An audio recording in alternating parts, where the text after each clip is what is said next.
Okay, so let's go ahead and get started.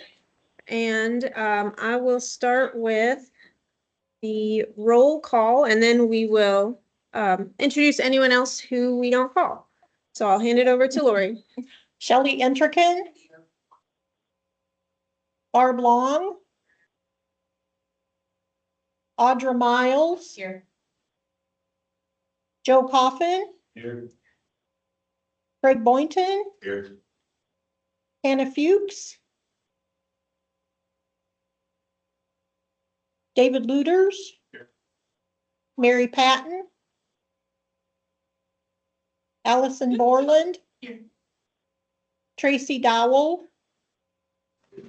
Here. I'm sorry. Okay, thank you. Shannon Peterson. Megan Brake. Here. Alicia Dalt. Here. Tyler Rogers. Here. Darren Howlett. Here. Don Harper. Jody Scott. Here. Angel Marinich. Here. Dr. Shammer Robinson. Here. Kylie Rathman. Chris Mitchell. Here. Connie Shiley.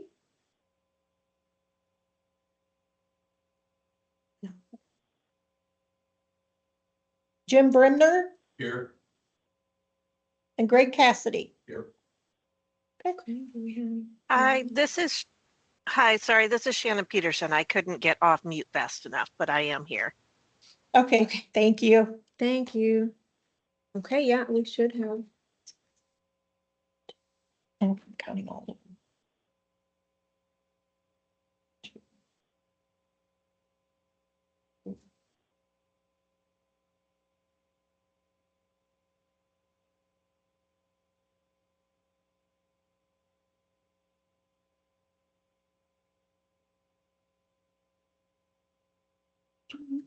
All right, we do a quorum. Thanks, everyone. All right, so let's go around the room to everyone whose name we didn't call. So I'm gonna go left to right, all the way in the back. So go ahead. Brett Sullivan. All right, and let's come back in the U. So go ahead, Lindsay. Okay, I'm Lindsay Kerr. I'm Executive Director of Lifeline Pilots, and I'm going to be presenting in a few minutes. Let's see. Do we miss anyone? I guess Adam, you can. Adam Coach, I work with Tri-County Regional Planning Commission. Okay, and I think probably everyone knows me. My name is Rima Abiakar. Hey, Kylie, welcome. And we've got Lori as well from Tri-County.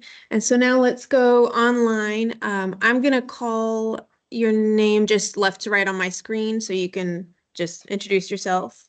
Dawn Cook. Here. All right, yeah, Dawn, she is with the Tazewell County. She's their PCOM. Carrie Anderson.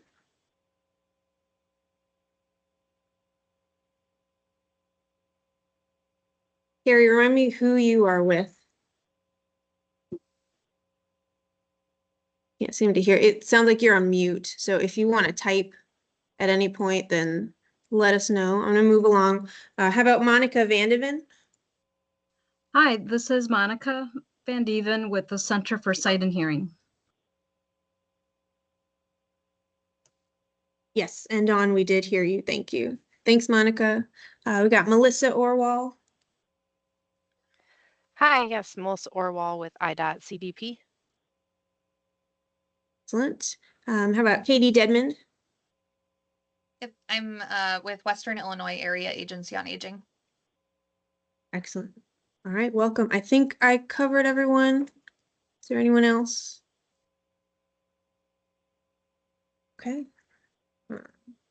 Moving along, is there any public comment? We'll open up the floor.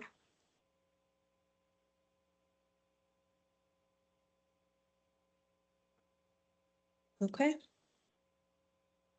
Okay, hearing none, we will move to the approval of the February 4, 2025 minutes. Can I have a motion and a second? Thanks, motion. I've got Boynton, Cassidy.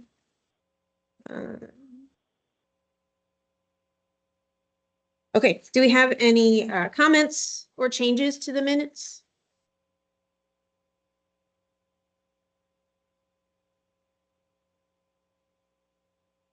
Okay, hearing none, all in favor of approving the February 4th, 2025 minutes, say aye. Anyone opposed? Okay, motion passed. And now we move on to a presentation by Lindsay Kerr from Lifeline Pilots. So I'm going to share my screen here so she can give her presentation. Give me 1 second, make sure it's in the right mode. Okay, All right. go ahead whenever you're ready. Thank you. I might stand over here, that way everyone can see me. So thank you so much for having me today. I'll try and keep this brief, and if anyone has any questions, I'm happy to answer those as well. Has everyone here heard of Lifeline Pilots before? Yeah, okay. So I'm seeing some head nods, that's good.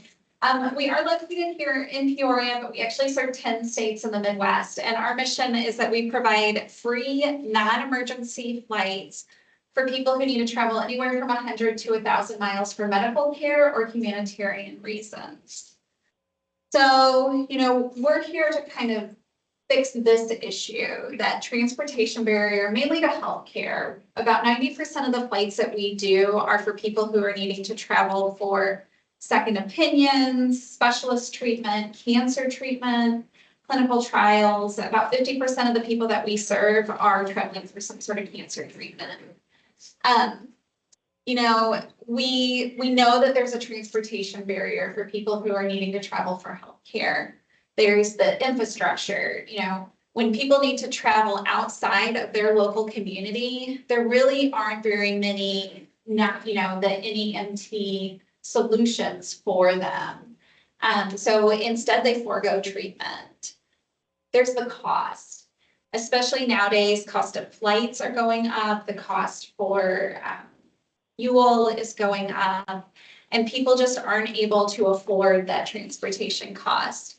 A lot of people that we serve don't have vehicles that are reliable enough to get them to care. If they're needing to go to Mayo Clinic once a month and they don't have a reliable vehicle, that's not a safe option for them. That distance and time burden, I said that we can go up to 1,000 miles, and that's a long way. We have a lot of people that are traveling to MD Anderson in Houston, Texas for clinical trials. And without a solution like Lifeline Pilots, they wouldn't be able to get there. And then, policy impacts what we're able to do. A lot of people who are providers who, work in the state system in order to provide that non-emergency medical transportation. Policy really impacts what you're able to do, how far you're able to go, how you get reimbursed. We work differently. We're not funded through the government. And so because of that, we're not impacted by those policies quite as much. The issue that we know of is that 3.6 million people every year in the US don't obtain medical care because they have a transportation barrier for getting it. Our goal is that within our 10-state region, ultimately that every person within that region knows that Lifeline Pilots is here. They may not use our service, but we want them to know about it and know that they can reach out for our help, if the need arises. We have a woman, Jill, here. She is from the local community. And when I first started with Lifeline Pilots, she was one of the first passengers that actually flew with them up to Mayo Clinic. And it was my first flight with Lifeline Pilots. And she had severe life-limiting scoliosis. Doctors locally weren't able to help her. And she didn't have a reliable car. She didn't have the money to pay for a flight. She could not get to Mayo Clinic. And a friend of a friend told her about Lifeline Pilots. And so I was able to go on that flight with them, and we landed in Rochester, and it was a beautiful fall day. Flight was great, no turbulence, but she looked terrified the whole time. And we landed in Rochester, Minnesota, and she came up and gave me a big hug, and she just had tears streaming down her face. And she said, "I'm so scared to be here and what the doctors are going to tell me, but I know this is where I need to be, and I wouldn't have gotten here without you." And that's why, you know, we have volunteer pilots who are flying people to help them get to that medical care, because without them, they wouldn't be able to get there. Oh, sorry. Try that.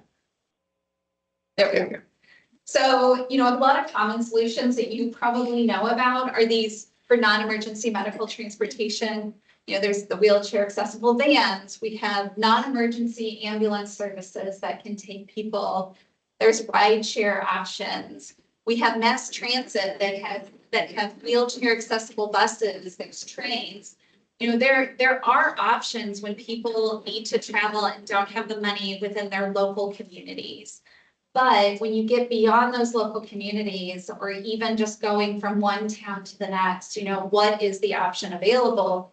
And you become pretty limited. So we just want to be that tool in your toolbox that you can refer to us in the future when somebody reaches out to you and says, you know, I have this, you know, non-emergency medical transportation issue that I need to get to care, but you know, CityLink doesn't go that far, you know, they can't take me from here to Chicago.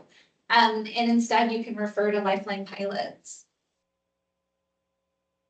So we're the aviation solution. Here's the 10 states that we serve. We are not limited to only flying people within these 10 states. We mainly, this is where our pilots are located. We have about 350 volunteer pilots that are on our database. They cover all the costs of the flights. So passengers are flying in their small airplanes. They're small 4 to 6 seater aircraft that they're flying in.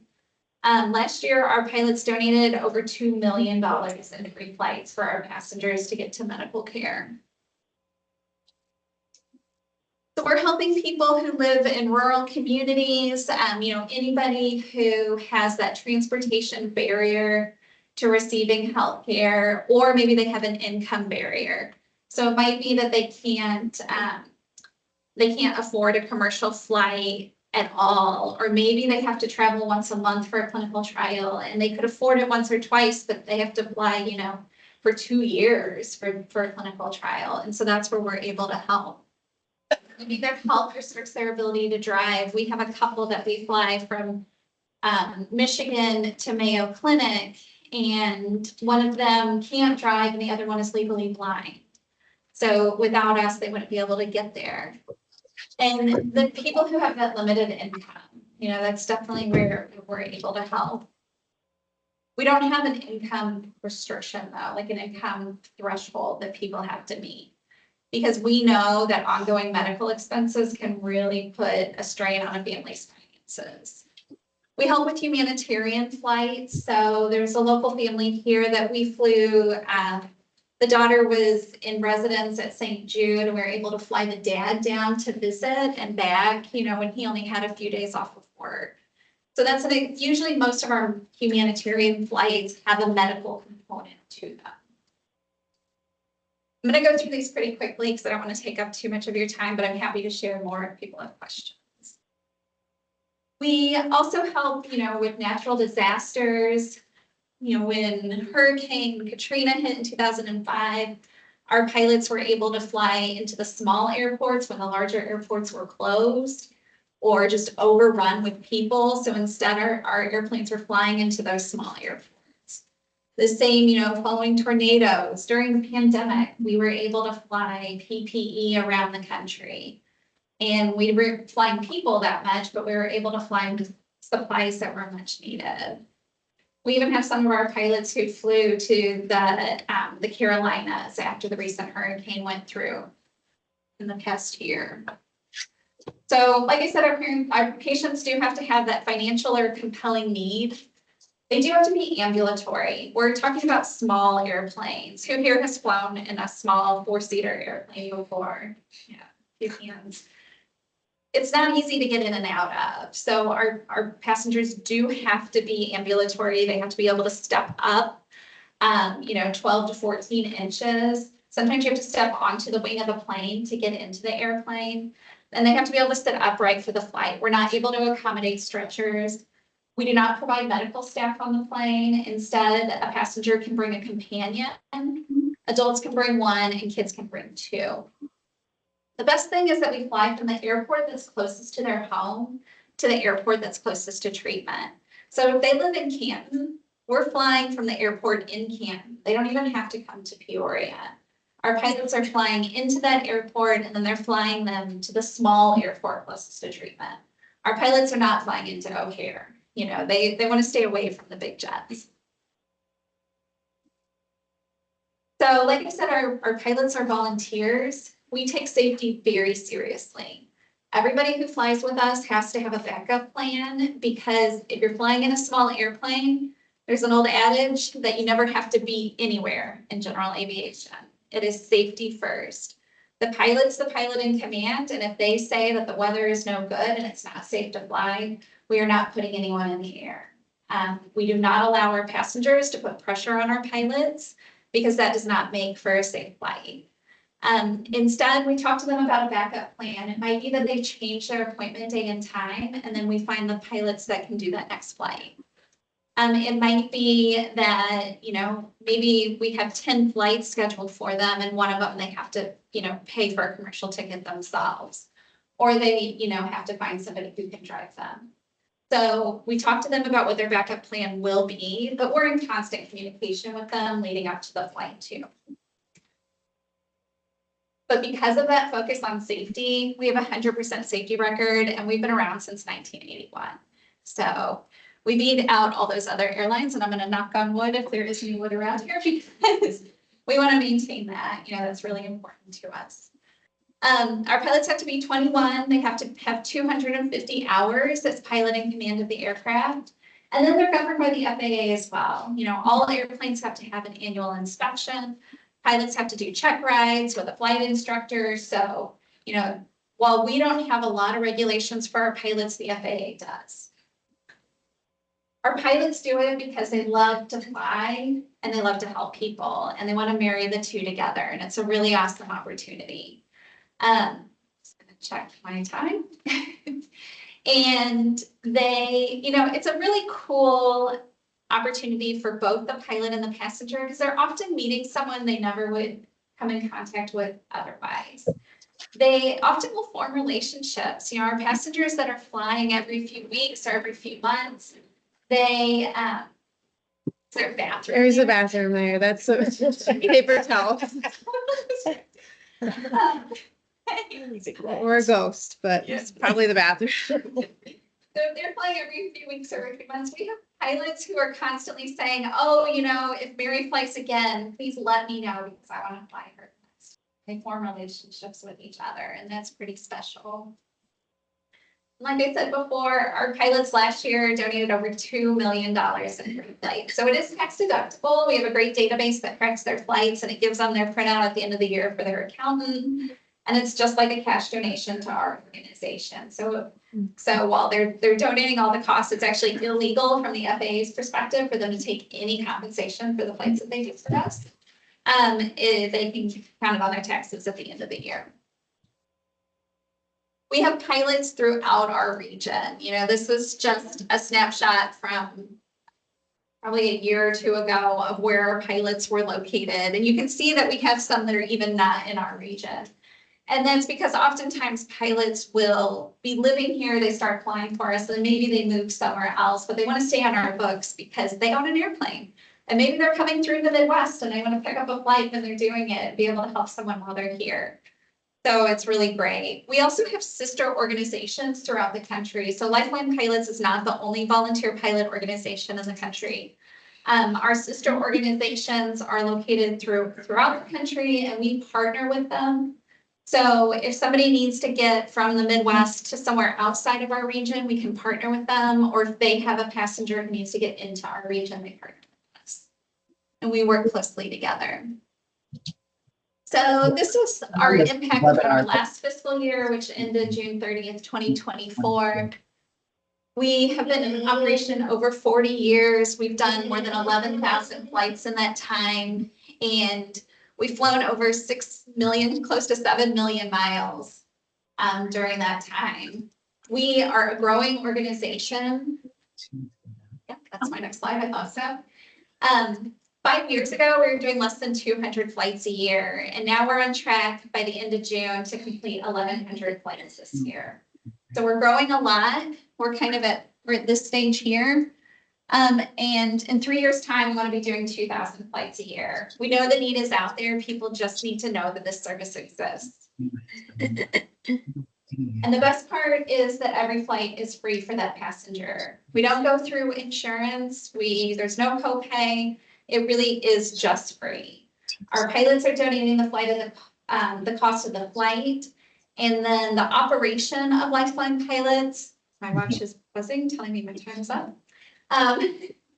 The operation of the organization, we fundraise. We have about 60% of our funding comes through grants. So those are non-governmental grants, private grants.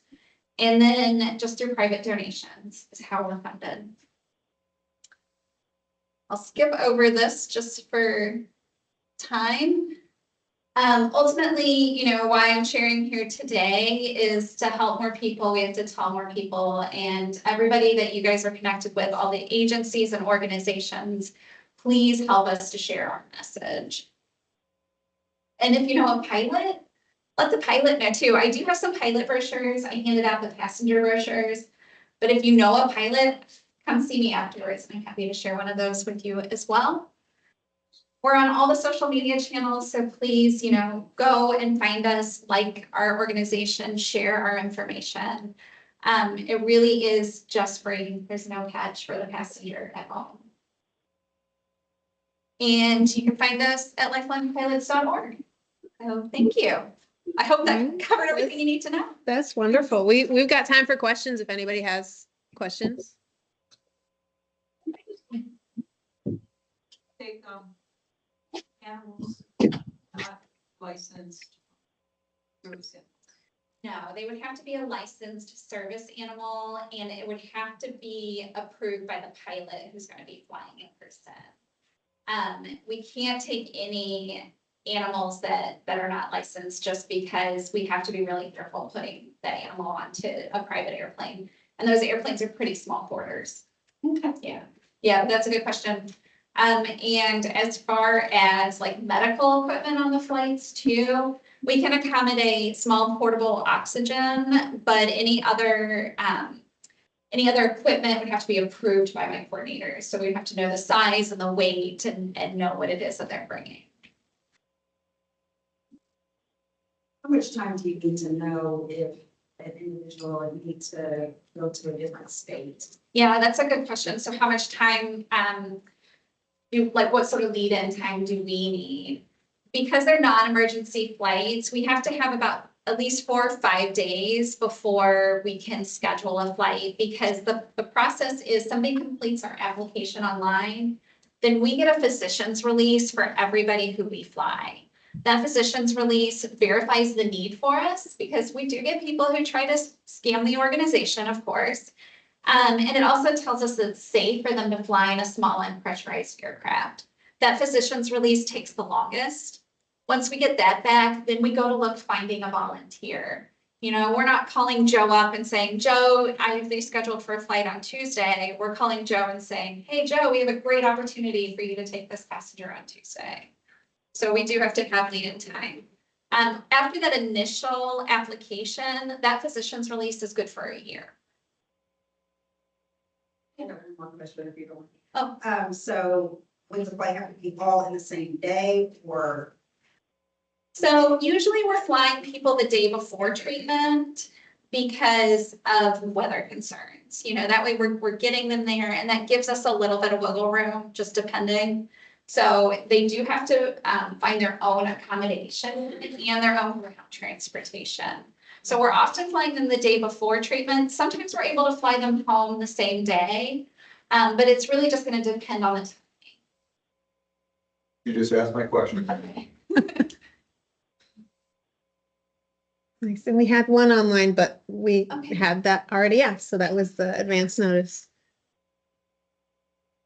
Well, please, I'll stick around, and if you guys have any questions afterwards, please just let me know. And you have our information too. If you ever have an opportunity where you wonder if we could help, I would just suggest you call our 800 number, and my flight coordinators are able to answer any questions and kind of talk through the situation. I guess I have a quick question. Yep. So are you based here in Peoria? Yep, so we're based here in Peoria. We have 5 full-time staff here. We are growing, so we're hiring 2 additional staff, but they're gonna be ramped up. But our office is about 7 minutes down the road. Okay. All right, thank you so much, Thank you, everyone. Lindsay.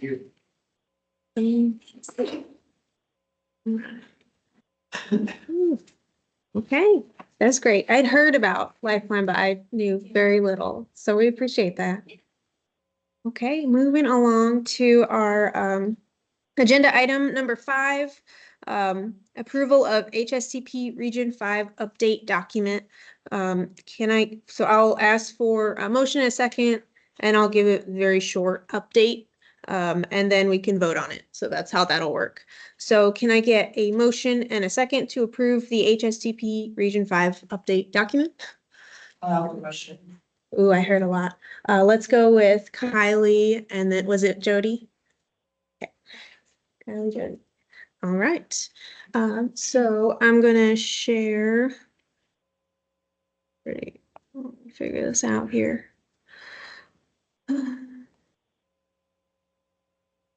One second.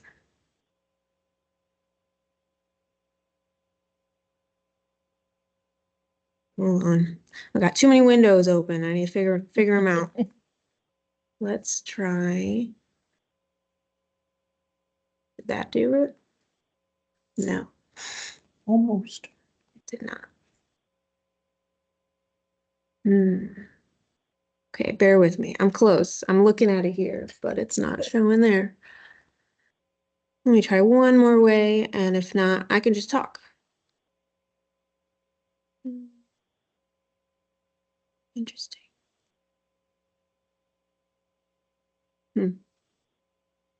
Okay, there we go. Let me get out of this meeting chat. Okay, so last time I gave a presentation about this document, and I'm not going to redo the presentation, but I'll give you just a refresher. So this is, it shows here. So every few years we update this document, and so this is our HSTP document that basically IDOT requires us to update as part of this program. It lays out goals for what we want to accomplish.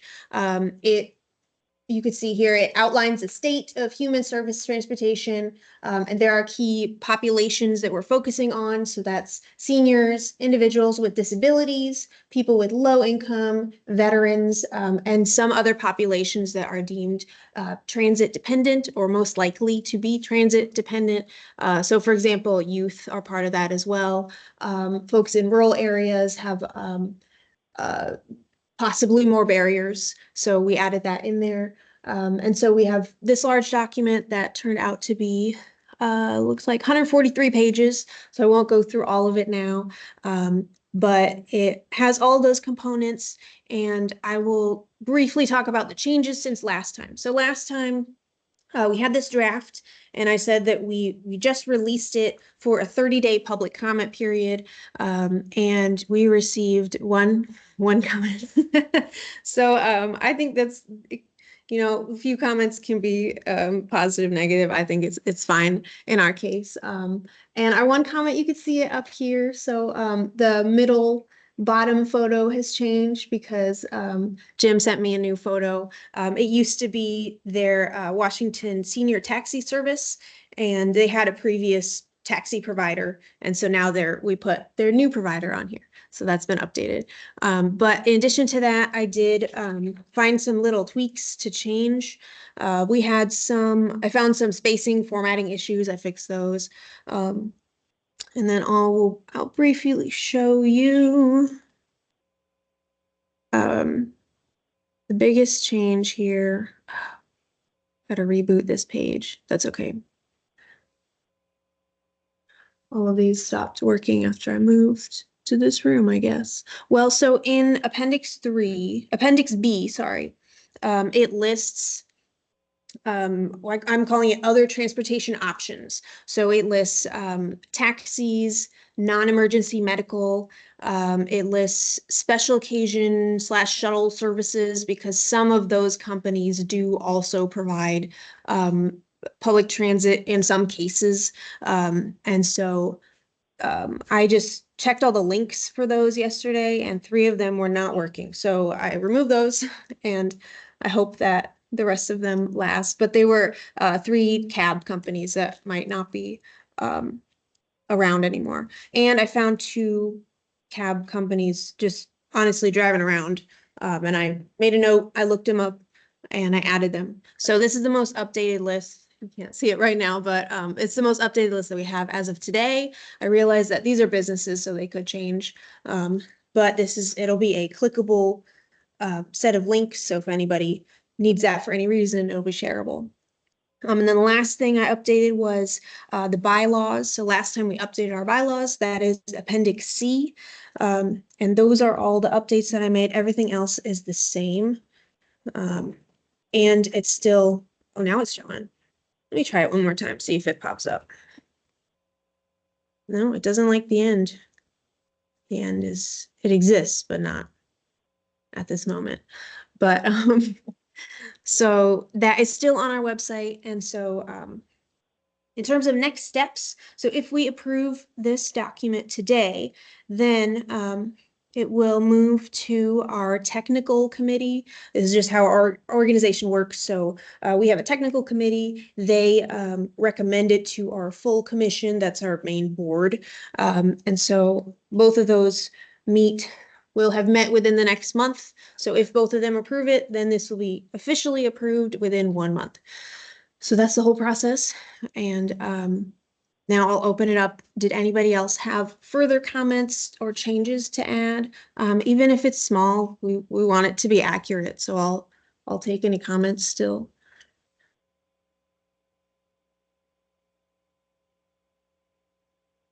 All right. Okay, that sounds great. Okay, so I guess that said, we can do a vote to approve this document. So all in favor of approving the HSTP Region 5 update document, say aye. Anybody opposed? Okay, motion passed.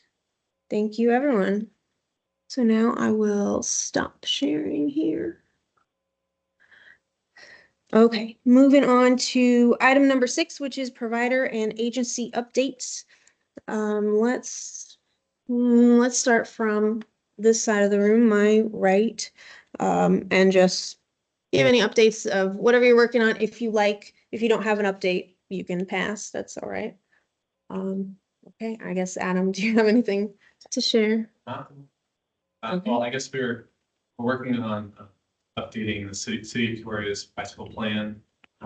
So that is in the works and will probably be approved in this year. Bartonville is also updating their active transportation plans that will include things like walking and bicycling and making that easier. So that should also finish this year. So those are the 2 main things, I think. All right, nice.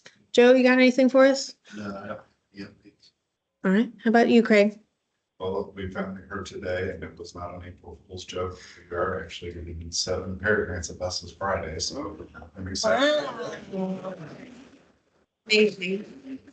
We're still waiting for the new pricing structure to come out so that we can order the fixed route heavy duty buses that we'll be getting.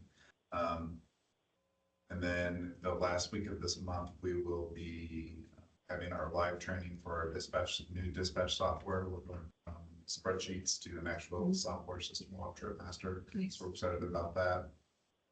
And we have completed our study for the countywide transportation. We're now working with county to try to secure funding from the county so that they can provide their area of local match in order for us to be able to do this. Nice. So Did you need approval from like the county board or how did that work? Those will be the next steps. I've applied for a grant through their mental health board to see if I can get funding that way. It's not looking very promising with the number of people that applied this year. So then it goes back to the county to see if they can come up with some funding for us. Okay. All right, well, that's great. That's good to hear. Alicia, you want to share anything? All right, how about Jody? None. How about you, Chris? Oh, I am a busing driver when got me here at State Spring.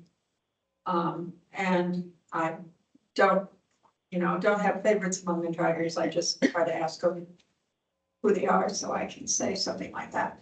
But I would ask everyone who helps with transportation. One of the complaints that I frequently hear says that the rider's self-judgment gets questioned. And, like, for example, I once got dropped off at a huge building and I knew I couldn't go in the door that the driver thought I could go in. And it would mean walking around a warehouse-sized building. And they would be out of sight of their vehicle. And they would have to walk me that far and walk themselves back rather than going to another door and not calling for approval, whatever. And I just don't like disagreements on the bus. And so, but I've had people say that because they wouldn't trot to get on the vehicle the way the driver thought they should, that they were denied service.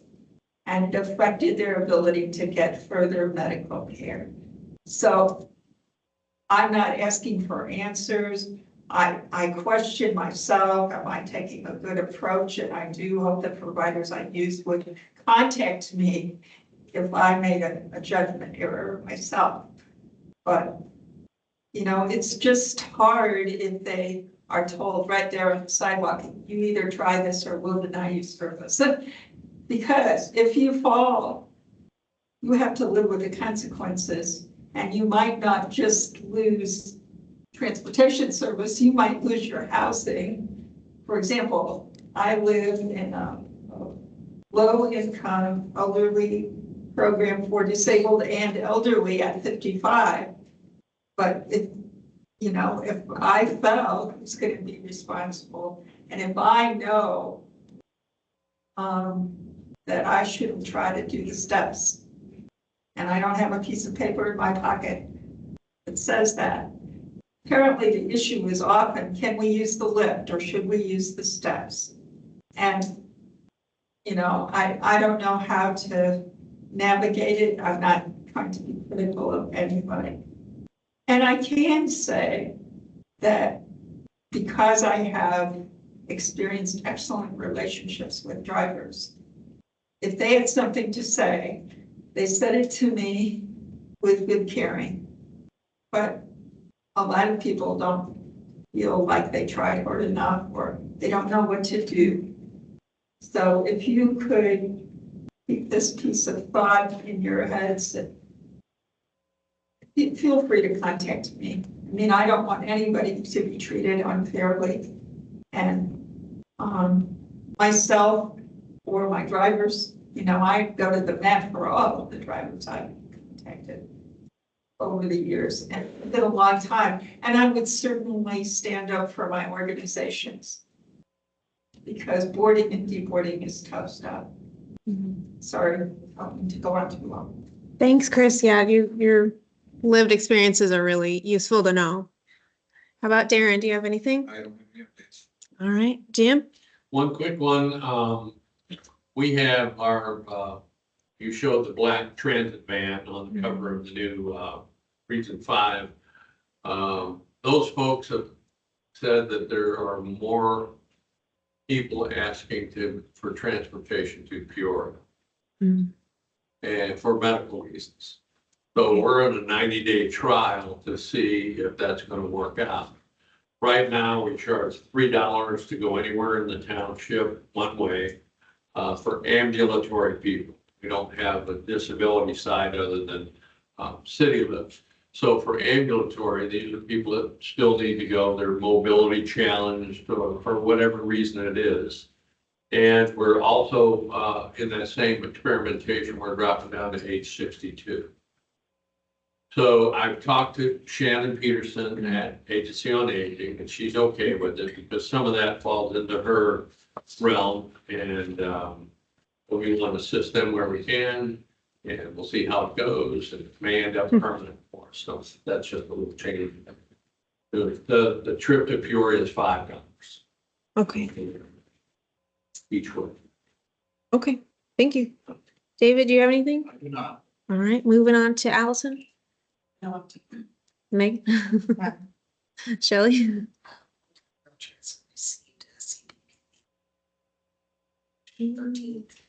Nice, congrats. That's really great. All right, Audra?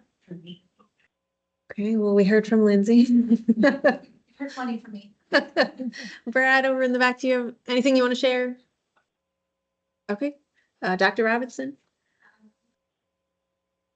To it is March 19th, we started up our travel training again. So if there's anyone that has interest in travel training, I was asked to make sure that my communicate that to the masses. So we did it actually at Delmat High School. So it's not a one size fit all.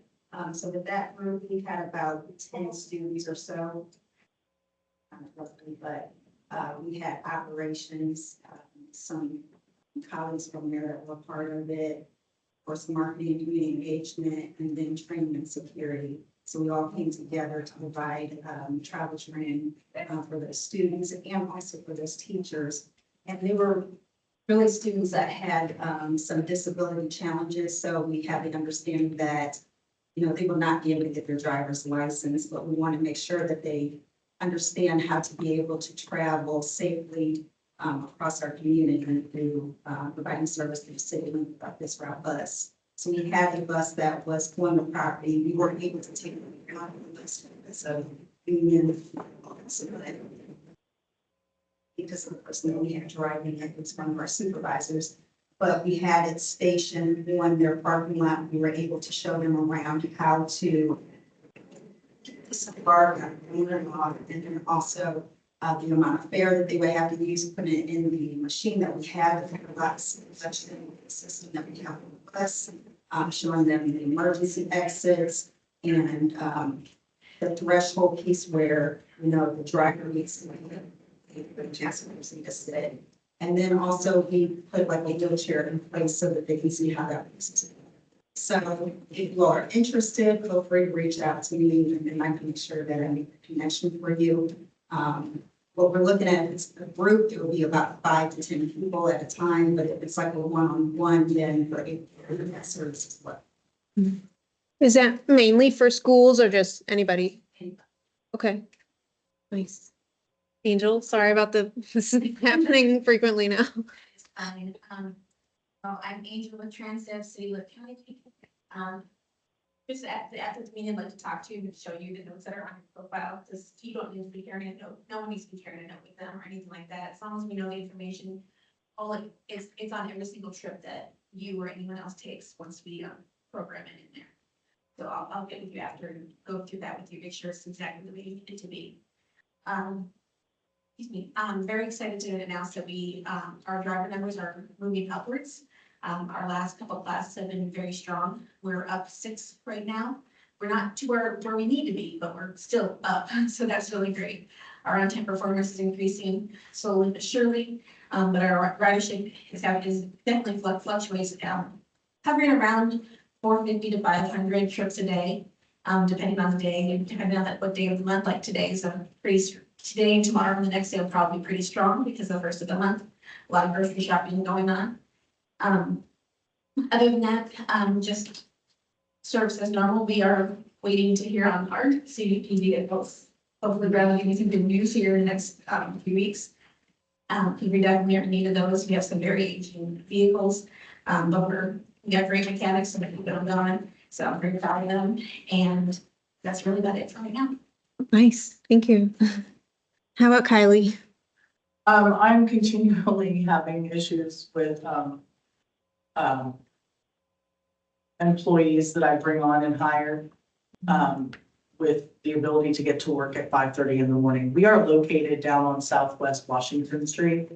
So anybody on the south end or downtown areas, they can ride their bike or they can, walk or whatever, but you get into the heights and more up north where I get people, or even in Bartonville, which I know we don't even have bus service in Bartonville as of yet. But just the ability to get people, I don't have the third shift issue anymore, which is kind of nice. But the 5:30 AM start is challenging. Yeah. So, I mean, what time, could you remind me what time the bus starts running daily?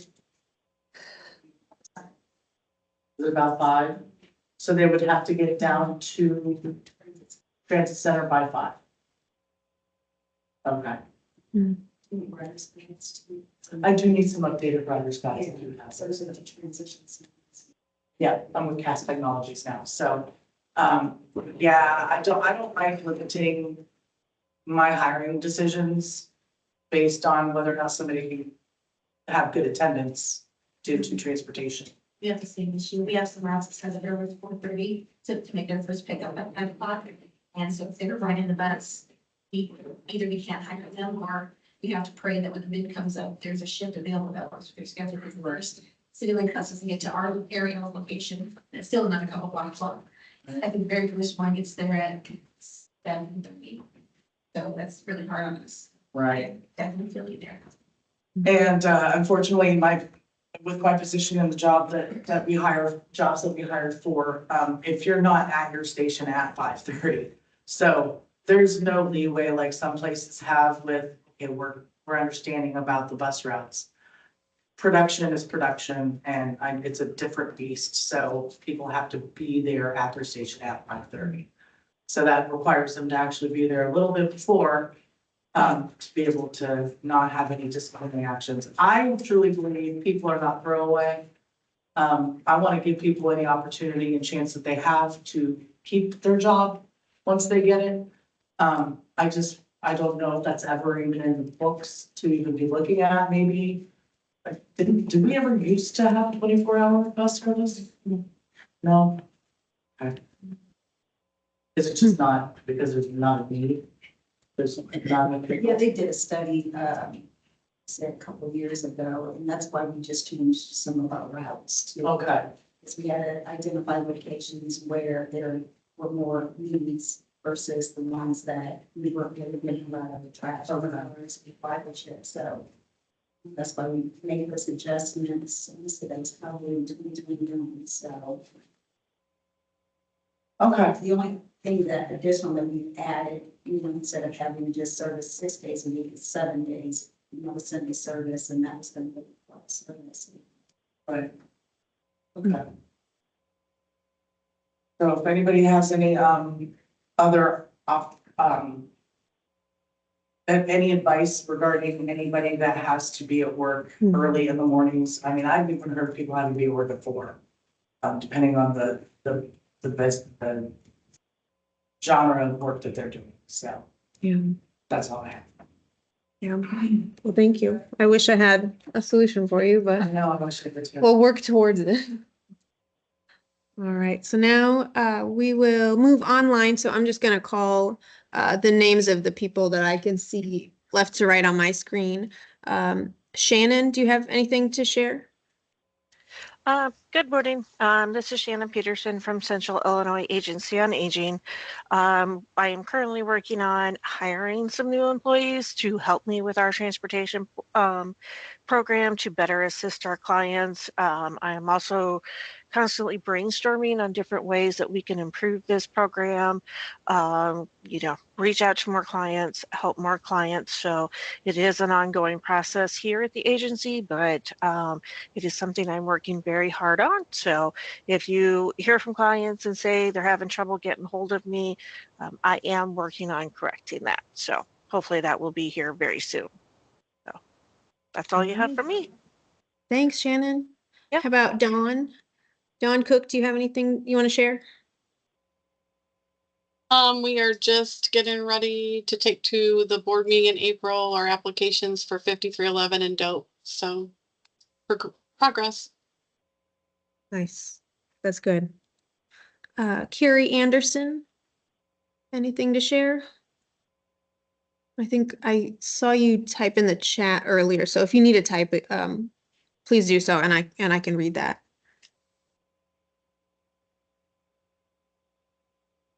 Okay, in the meantime, let's move to Monica Vandeven. Do you have any updates? Nothing transportation related, but just want to remind that we are continuing to have a support group meeting every month for any adult with blindness or low vision. Okay, and remind me where you located. Is it in Peoria? Yes, in Peoria, however, our support group meetings are at Advocates for Access in Peoria Heights. People can also join via Zoom or by calling in. And if they need that information, maybe they can contact you for my contact information, if that's okay. Sure. Yeah, that'd be great. Thank you. Okay. Yeah, we got a message from Carrie saying no updates. So moving on to Melissa Orwell. Anything to share? No new updates, just looking out for that. Next CVP application should be out this summer. And otherwise, nothing new. Okay, thanks. How about Tracy Dowell? So we have submitted our 5311 and DOPE grants for this year. And we are sort of patiently waiting for the new vehicles. We're down to one van that has a lift, and it has been a finicky little thing since day one. So we're waiting for that new one to come so we can hopefully have better rides. Well, hopefully we've got some folks are getting their vehicles already, so we'll send you the good vibes. How about Katie Dedman? Do you have anything to share? Yeah, I just wanted to share that Galesburg is working on becoming dementia friendly. And they are hosting a kickoff event on May 2nd. It's from 5 to 8 at the Kensington Ballroom in Galesburg. And that is open to the public, and there's no RSVP required. If you would like more information, the VNA is who is spearheading that that initiative. Oh, nice. That's great to hear. Yeah. Okay. Next, I think was it Tyler on the phone there? No updates for IWC. Okay, thank you. And last, I've got Sabrina Bedenko. Anything to share? No, I actually did want to make a comment about the Lifeline pilots. I have called there and they were gonna help us get an individual. We were transitioning from a nursing home in Florida up to here, and he would have had to switch flights and it would have been too bumpy, but they were really great to work with. But that's all I have. All right. That's good to hear. Nice. That's great. Okay. Well, I will call that the end of our provider and agency updates. Yes, Oh. I could add good Yep. vibes. On March 18th, we got 3 new medium duty lift vans. And the week before that, we got 2 wheelchair accessible minivans that are only 3 years old and are pretty nice. Nice. That's great. Yeah. That's really good to hear. Nice. Okay, moving on. Just a couple more things left for us today. We got 4 minutes left. I'm gonna wrap it up within that time. So for my HSTP coordinator report, I was hoping to go to the RTAC conference, and then I got the flu the whole week, so I didn't make it there, so I don't have a report from that one. But if anyone here made it, you think it was a good time? Did you learn anything new? Oh, wow. Nice.